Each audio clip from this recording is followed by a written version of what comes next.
Yo, what is up guys? Welcome back to a brand new F1 2021 League Racing video. Today we're back with PSGL round 6 around Silverstone. Silverstone usually not my strongest track. Last year it was the only time in the whole F1 esports season I didn't make it into Q3. I actually was out in Q1. So as you can imagine, not my favorite track, or at least I really enjoyed driving around it, but I'm just bad. So yeah, this quali session is not going to be easy. We had a full qualifying before, or at least we were doing Q1, but someone crashed over start-finish line, and basically every AI car crashed into that crashed car on start-finish, and then 10 people were wiped out of the qualifying session. So we restarted and did a short quali, which is what we're doing now. So I would have gone into Q2. My first quali lap in Q1 was very bad, but second one was better. But now I hope I can do a little bit better in the first few laps of qualifying. But yeah, as I said, I'm not comfortable really around this track yet. Naturally, I'm just not very fast. As you can see, standings right here. Last week's race was obviously cancelled, which was very unfortunate because I felt like I could have won that race. So that was frustrating, but you know, the race was just undrivable at some point. If you didn't see it, recording was also pretty bad. So in the end, not the end of the world. We're still 18 points ahead of Jake Benham. In Zandvoort we didn't score points, so that's unfortunate. And now we are round 6 Silverstone. That calendar you see there might not be exactly correct anymore, as Portimao on 7 October is going to be the finale. Due to the F1 esports season, PSGL has decided to cut it off a little bit earlier, so all F1 esports drivers that are in Tier 1 can focus on that, and so the championship can continue just after F1 esports, I think so. But now our first qualifying lap of this short quali session. As I said before, usually full qualifying, but now a short quali due to that issue we had in Q1. Into turn 1 braking at the start of that curb right there, down to third gear, and then for this one I use third gear as well. Some people go down to second, but I decided to keep it in third, and then up to fourth, opening the DRS right here before we pick our braking point at the end of the straight, 50 meters more or less, and then down to fourth gear. Be smooth on the turn in as the front tires are struggling around here. They've got a lot to under. Big snap of oversteer. Patrick Sipos 25.9 fastest so far. I expect around a 25.6 or 5 to be pole position. A little bit of a moment again through Cops. So not a very good lap so far, unfortunately. Through Maggots and Baggots. 8th gear, and then down to 7th for this left-hander, and down to 5th for this right-hander. You can keep it in 6th maybe for this right-hander, but you need some good grip and rotation to do that. Into Stowe then, 6th or 5th gear. I go down to 5th, and then up to 6th on the exit as we pick our braking point for the final time this lap. Start of the curb, down to 3rd gear, and then short shift to 4th and 5th gear to keep that back end stable, and then short route to line 26.0, only P4, as only 5 people have set a lap yet. Fabrizio Donoso P1 25.882, poor banker lap, I felt like. So now onto our second lap. You can see we've dropped to P8 as everyone had finished their first run.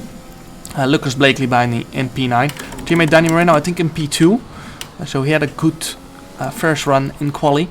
As you can see there, struggled a little bit to get the rotation in there, but we're half a tenth up as we open the DRS.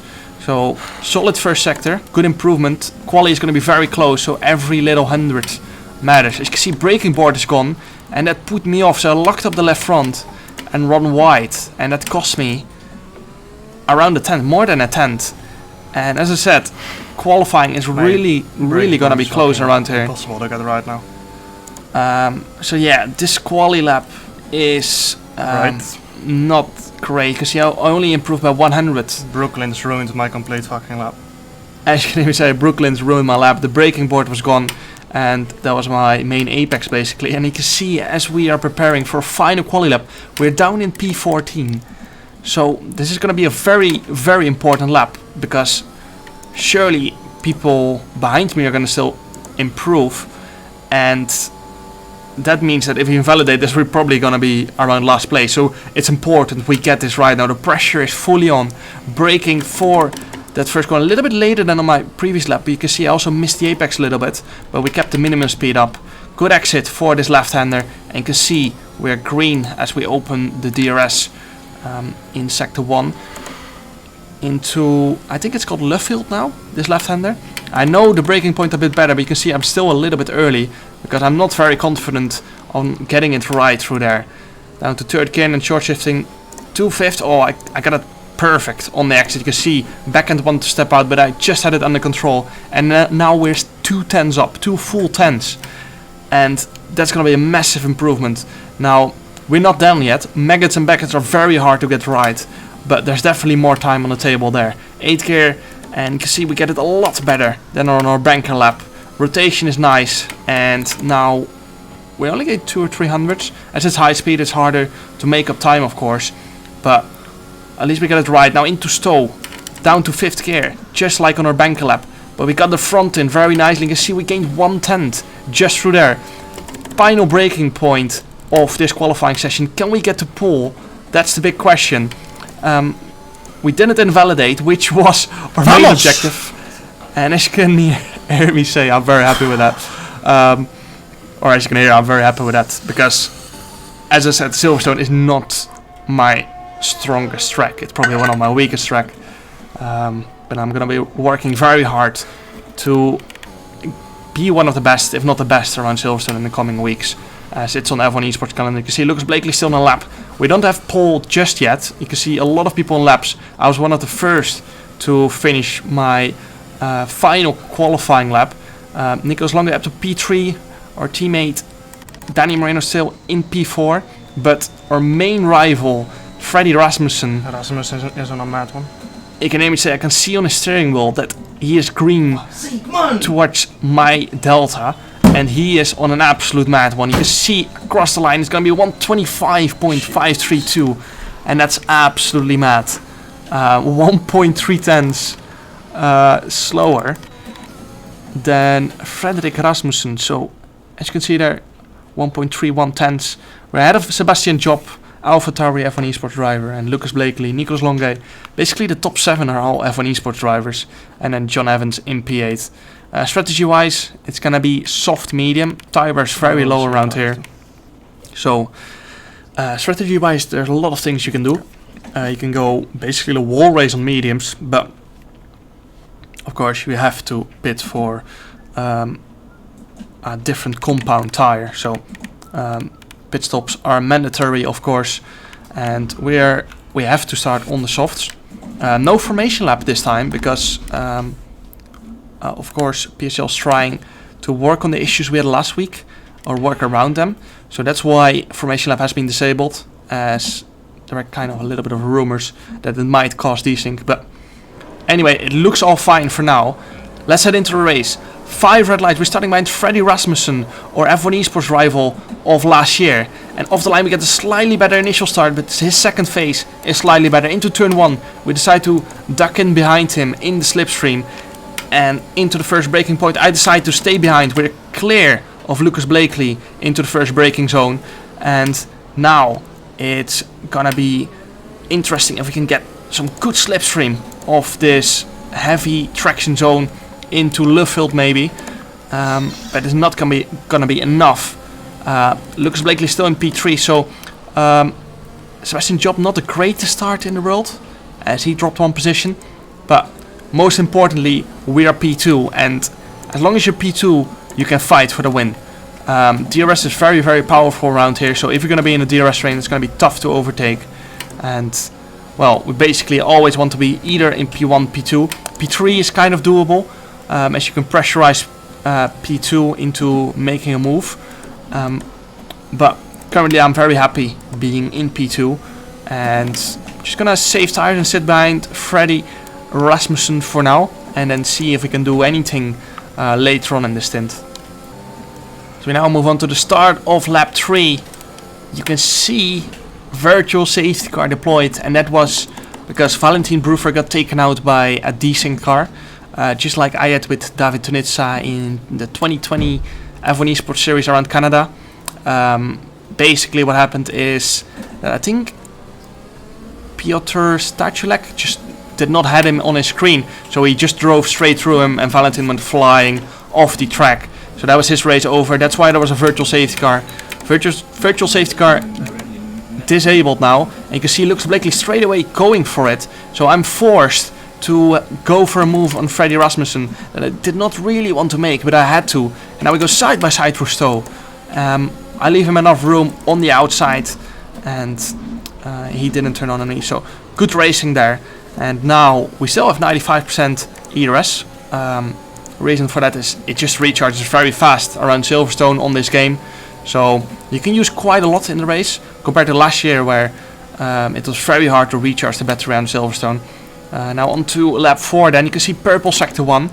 And I'm gonna line up for a move on Freddie Rasmussen simply because I felt like I had to, as Lucas Blakely was pushing so hard from behind that I was forced to overtake Freddie Rasmussen here. Into P1 we go, ahead of Frederick Rasmussen. And now we're gonna try to keep that lead until the pit stop phase, where it's gonna be important to keep the lead, as... Who's off? Copy. So Lucas Blakely had a little incident with Freddie there. So Lucas Blakely basically almost out of this race now. He spun. Unless there's a safety car, he can come back, but he's probably out for the race win for the rest of the race now, because he spun and dropped to I think P13 or 14. So it's going to be tough recovering from that one. On to lap 6 now. You can see Freddie Rasmussen all over the back of me, and his kind of teammate of Red Bull Racing Esports, Sebastian Job, right behind him as well. So it's going to be tough to defend from him now with the DRS, which is so powerful around here. We're going to lose a position. Sebastian Job probably having a little look down the inside here, but we managed to stay ahead. We keep the momentum. We had a track position, and now I'm going to try and recharge a little bit of ERS and then have a go at Freddie Rasmussen later on. Our teammate Danny Moreno battling it out with Sebastian Job at the end of lap 6 here. And as you can see, oh, actually he got him already. I thought he was going to make the move later, but he already got Sebastian Job there. So very good job from him. And now we can maybe work together and try to get past Freddie Rasmussen at the same time. That's not going to be easy, of course, but we're definitely going to try it to help each other out here and try to get a 1-2 for the team. As we move on to half a lap later, you can see I'm still all over the back of Freddie Rasmussen. I struggled a little bit with this last right-hander in dirty air, probably because my front wing is getting no downforce. I can see my teammate Danny Moreno going for it, so I decided to go for it as well and have a go at Freddie Rasmussen into Stowe. And now our teammate Danny Moreno can follow us around maybe. You can see, I think they didn't went side by side. Freddie goes down the inside of me and tries to outbrake me. I leave him space on the inside. We go side by side on the exit. I pushed him a little bit on the curb maybe, but I gave him just enough space, and now I'm going to give my teammate Danny Moreno a little bit of slipstream into turn 1, so he can go side by side. Freddie goes off track here and rejoins safely. I gave him space to rejoin, because otherwise there's no way he would be able to rejoin safely. So I had to give him space there. And now we're 1-2 for the team. You can see Danny, or hear Danny scream, let's go there. So 1-2, and now we can work together to try and win this race and get a 1-2 for the team. Half a lap later, my teammate Danny Moreno going for it. I decided to use my ERS so I didn't get overtaken straight away by Freddie again. So just enough space to slot back in behind Danny now. And as you can see, Nikos Longe pits, but he sped into the pit lane. You can see 5-second penalty straight away as he went into the pits. So that's basically gonna be the race over for him, because 5 seconds around this track is a lot considering all the DRS trains. But now I'm gonna try and cover off the undercut, so I have to get past my teammate Danny Moreno on this lap again, so I can pit and try and cover off the undercut from some of the people that have gone into the pits. Now, I got the message that whoever was ahead going into Stowe was allowed to pit first. So I'm gonna have an absolute send here and use my ERS to the maximum. Danny had the same message, of course, and now it's gonna be whoever gets first into Stowe is gonna have the lead into the pits, or is allowed to go for the undercut. And I just got ahead of Danny there into Stowe. Now I'm gonna pit, but the pit board was gone, so I had no idea where to brake. And Freddy just gets me on pit entry. This is so clapped. I prefer to lose 2 seconds on entry, of course, and yeah, give up some track position and get a 5-second penalty, because basically there's no way to see where the pit marker is, or where you have to be 60 kph if the board is gone. So you know, it was a bit of a mission impossible there to guess the braking point exactly right. But you know, now we have some work to do. A very long pit lane, so it's a very big pit loss, but we have been undercut by an absolute shit ton of people. So basically we've got Freddy Rasmussen, John Evans, Johnny Tormela and Nicolas Longway all ahead of us. And now it's going to be a very tough task to overtake all of them. So as I said before, the DRS trains are so strong and powerful around here that it's tough to overtake people just because of the DRS. So yeah, I've decided not to use too much ERS straight away there, as I knew I would catch up to that group ahead of me anyway. You see our teammate Danny Moreno coming out just behind us, and yeah, now we are stuck in this group of cars, which is not ideal, because it's very tough to overtake, as I said, around this track in the DRS train. So yeah, we have to wait patiently and just wait for a moment, basically, because there's no other way we can get them with actual clean. Which you can see, I'm having a little look around the outside here of Freddy Rasmussen in Brooklands, try and get a better exit, but the dirty air is so hard around here that it's tough to stay with people. As Samuel Bean gets out of the way there, he might have an issue, I'm not sure. So I'll go a little bit wide through cops. I'm struggling for grip in this first few laps on the mediums, but it should get better towards the end. As you can see, it's such a train. This train is going so slow. 28.2 from Cedric Tomei, who started on the mediums, and I am half a second down to my previous past lap, which is 28.4. So we're going 7 tenths per lap slower than the people who started on the mediums. Freddy went for an absolute send. I thought he was going to spin or crash into John there, but he managed to make it work. So that's why I run wide in Stowe, because just in case there was an incident, I wanted to run off to the outside. And now Freddy and John are going side by side on this start-finish straight. I decided to not use any ERS here because I want to have a go in maybe the chicane, as Jake Benham comes out in P10 on new softs. So he's going to be a huge threat this race. He's our championship rival. John goes a little bit wide there. I try to go for the switchback, but Danny was on the inside there. I can't fucking get a good exit if Danny sticks his nose up in there. So yeah, as you can hear me say that, I couldn't get the exit because Danny was on the inside. But yeah, John and Freddy still going side by side there. I almost crashed into Freddy there, but I was literally millimeters away, and now a little bit of a tap. As you can hear me say, or hear me say, I was not very happy with that. But yeah, he gave me enough space. That was on me.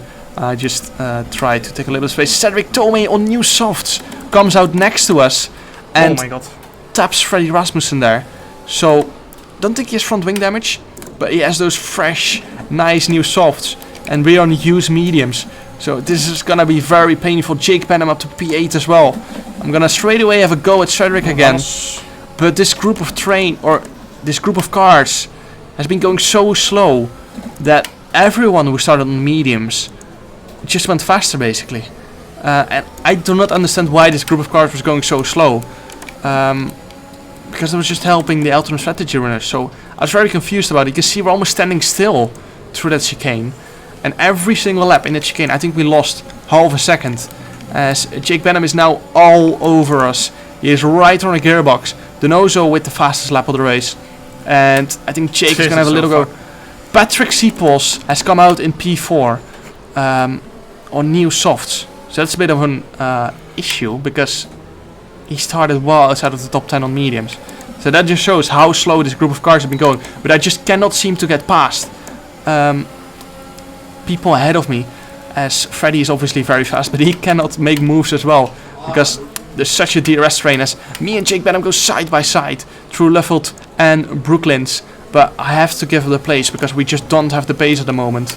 Moving on to lap 17 now. You can see Jake having a little look down the inside of Freddy, but Freddy had to avoid someone going very slowly there, and just almost knocked his front wing off. So luckily only lost 3 or 4 places, so he's still in the race. But yeah, that's what I meant. That group of cars going so slow every lap in the chicane that it just ruins our pace, and it's very dangerous as well because it's very easy to run into the back of someone. As Ruben Pedreno sets the fastest lap of the race, you can see Going for a move on Tomei. Cedric Tomei, his rear lights flashing, which means he's below 10% ERS, and that's why you could hear me say that I'm going for a move now, because I'm gonna absolutely dump my ERS and have a go at him into Stowe. You can see the slipstream. We're pretty low on the wings as well for this race, around the outside, and we managed to make it off. Can we make a move on the Aston Martin as well? No, we can't make it. We were on the dirty side of the track, of course. Now side by side with Cedric Tomei into the next chicane. I give him space on the outside here. He gives me the space on the next right-hander, and side by side across start finish line we still have more ERS, of course, and we manage to get that position back. And now you can see John Evans, his rear light is flashing as well, so that means we're gonna have a go at him as well. You can see we still have 56% brake bias. John might be struggling a little bit on those tires at the moment, as he went for the undercut, which worked brilliantly, but now he might be struggling a little bit, which is the price you have to pay for the undercut, of course. But still, he's doing a phenomenal job in this race against all these F1 Esports drivers, because I think like 70% of this grid is F1 Esports drivers. So to be in there and driving around in P5 as a non-F1 Esports driver is phenomenal, of course. But now we're gonna line up a move. You can see we got a much better exit of Cops, and his rear light is flashing. So we're gonna have a go at the next straight into Stowe. We're only 2 tenths behind. He will get DRS, but we will have the ERS advantage, opening the DRS just like John Evans ahead of us, and using the ERS into Stowe with the help of Slipstream and the ERS. Around the outside we go a little bit deep, but we manage to get it done side by side into the chicane. Actually, he just dropped back behind me, and now we're gonna hunt down Jake Benham, who will suffer on those softs in the later stages of the race. He was one of the first to pit for softs, of course, so he's gonna struggle a little bit more than other soft runners, I think so. So we're gonna try and catch up to him in the next few laps. You can see we have done so. Now we're gonna push him into using ERS, which I think he did a little bit. We're gonna try and drain him a little bit before we start the final lap. You see we still have 42%, so quite a lot to use as we go into the final lap. It'll probably be around 50% by the time we exit out of this corner. You can see exactly 50% actually. And now we're gonna hunt down Jake Benham in this final lap. Personal best on that second last lap of the race. And now we just have to try and get a nice little gap on the inside somewhere. We're not quite close enough for this left-hander. Maybe we can get a good run off this corner. A little bit too much wheel spin. You can see that those softs still working pretty well on the traction zones, but might not be working very well anymore in the high-speed corners. So that means we can maybe line up a move into Stowe again, just like we had done on John Evans. Sorry. See Johnny Thomas struggling with a little bit of traction there. Basically, a lot of people up front have gone for an extreme strategy, either overcut or undercut. We were very close to running in the back of Jake Benham there. You can see we've got so much more straight line speed at this point in the race. Through maggots and baguettes, we go for the final time this race, and now we're going to use all of our ERS possible on this final time going into Stowe. You can see we're closing in a little bit, but it's not going to be enough. Rear light starts flashing for Jake, and now into Stowe. Can we have a little look into the final chicane with our ERS advantage? He goes left, he goes to the right. We sent it down the inside. We managed to make the apex. He gives us the space. We just about didn't manage to pull it off on Jake Benham, our championship rival. And we finished P4 behind Jake Benham. Because of the penalty from Nicolas Longuet, of course. So Nicolas Longuet finished in P7 there in the end after the 5-second penalty. Patrick Sipos won the race ahead of Joni Tormela, Jake Benham, us, and our teammate Danny Moreno. Cedric Tome, very good job from P15. And then Nicolas Longuet in P7. Lucas Blakely P8 after that spin, that's phenomenal actually. Fabrizio Donoso P9 after a 3-second time penalty. And John Evans dropped to P10, so he had a tough last few laps. But yeah, hope you guys enjoyed. Make sure to like and subscribe if you guys want to see more. And see you guys next time. Ciao.